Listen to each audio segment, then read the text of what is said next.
morning! ACS Kwarta Extravaganza. Narito na ang inyong pagkakataong manalo ng limpak-limpak na premyo mula sa ACS Kwarta Extravaganza.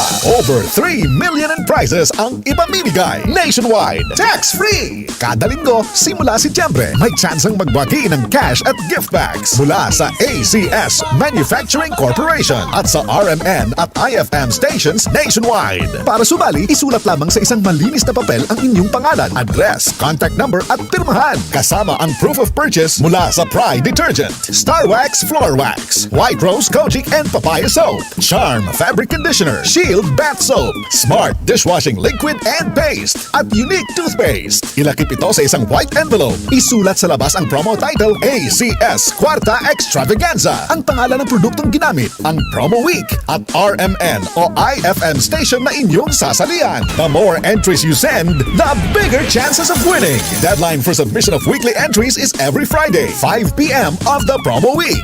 ACS Kwarta Extravaganza 2023. Hatid ng RMN at IFM stations nationwide. Kwarta Extravaganza. See posters and print ads for details. For more information, visit facebook.com/ACS Kwarta Extravaganza and rmn.ph. Promo period is from September 16 to December 16, 2023. Per DOH, FDA, CCH, UHSRR permit number 0753, series of 2023.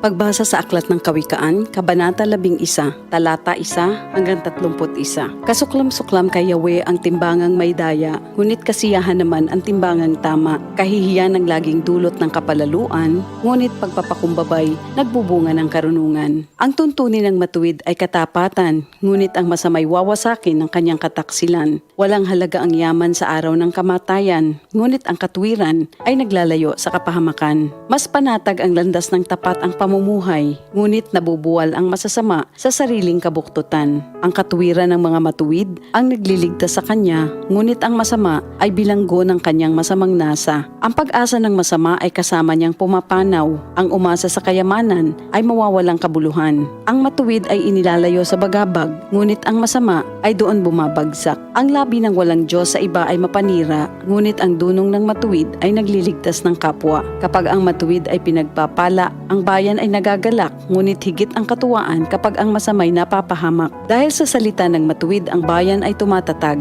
ngunit sa kasinungalingan ng masama, ang lungsod ay nawawasak. Ang kapos sa kaalaman ay humahamak sa kapwa, ngunit laging tahimik ang taong may unawa. Walang maitatago sa bibig ng madaldal, ngunit ang tunay na kaibigan, iyong mapagkakatiwalaan. Sa kakulangan ng tuntunin ng bansa ay bumabagsak, ngunit sa payo ng nakararami, tagumpay ay tiyak. Ang nananagot para sa iba, sa gusot ay nasasadlak, ngunit ang ayaw gumarantiya ay malayo sa bagabag. Ang babaeng mahinhin ay nag-aani ng karangalan, ngunit ang walang dangal, tambakan ng kahihiyan. Lagi sa kahirapan ang taong tamad, ngunit masagana ang buhay ng isang masipag. Ang taong mabait ay nag-iimpok ng kabutihan, ngunit winawasak ng marahas ang sarili niyang buhay. Ano man ang anihin ng masama ay walang kabuluhan, ngunit ang gawang mabuti ay may pagpapalang taglay. Ang taong nasa matuwid ay makasusumpong ng buhay, ngunit ang landas ng masama ay patungo sa kamatayan. Ang kaisipang masama kay Yahweh ay kasuklam-suklam, ngunit ang lakad ng matuwid kay Yahweh ay kasiyahan.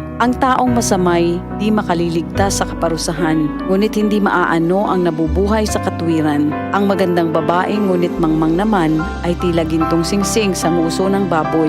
Anumang nais ng matuwid ay nagbubunga ng kabutihan, ngunit ang mahihintay lang ng masama ay kaparusahan. Ang taong mapagbigay ay lalong yumayaman, ngunit naghihirap ang tikom ng mga kamay. Ang taong matulungin sasagana ang pamumuhay, at ang marunong tumulong ay tiyak na tutulungan. Sinusumpa pa ng lahat ang nagkakait ng butil, ngunit pinupuri ang nagbibigay ng pagkain. Kung mabuti ang hangarin, ikaw ay igagalang. Kapag humanap ng gulo, iyon ay masusumpungan. Malalantang tila dahon ang nagtitiwala sa kanyang yaman, ngunit ang matuwid ay giginhawa tulad ng sariwang halaman. Ang nagpupunla ng gulo sa sariling sambahayan, mag-aani ng problema, gugulo ang pamumuhay. Ang taong mangmang at walang nalalaman ay alipin ng matalino habang siya'y nabubuhay. Buhay ang dulot ng matuwid na pamumuhay at kamatayan naman ang hatid ng karahasan. Ang matuwid ay ginagantimpalaan dito sa lupa, ngunit paparusahan naman ang mga makasalanan at masasama. Ito ang salita ng Diyos.